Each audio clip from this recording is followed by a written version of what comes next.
Serangan Yaman diklaim telah memberikan pukulan telak bagi Israel, sekaligus mengklaim bahwa pasukan Amerika Serikat juga menderita kerugian besar. Mengutip Al-Mayadin pada 23 Mei 2025, hal itu merupakan klaim dari Muhammad Al-Farah, anggota senior Biro Politik Ansarallah pada Kamis 22 Mei 2025.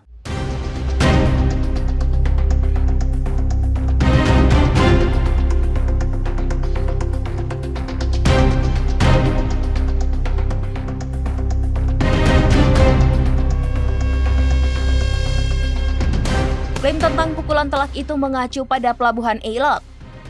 Al-Farah mencatat bahwa serangan Yaman telah menyebabkan PHK yang meluas, sekaligus melonjaknya biaya transportasi dan asuransi di Laut Merah.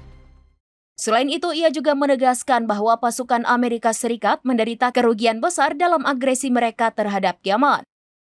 Termasuk jatuhnya 7 pesawat tanpa awak dan 2 pesawat tempur mengklaim tanpa mencapai satu pun tujuan mereka.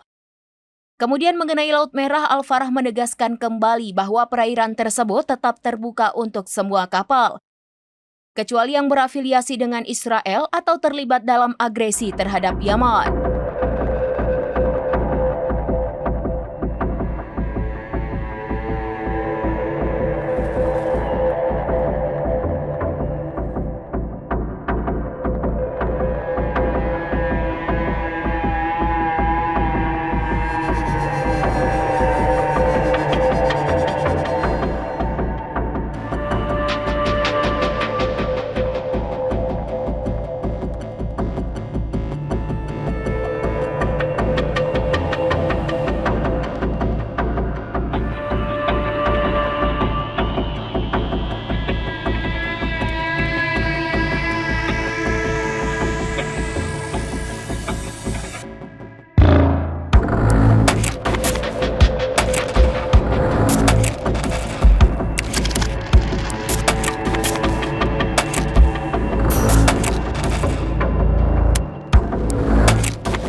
Demikian informasi terkini Syederalon. Saksikan terus informasi lainnya. Jangan lupa like dan share seluruh akun serambinews.com.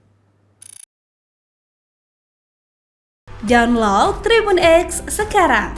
Menghadirkan lokal menjadi Indonesia.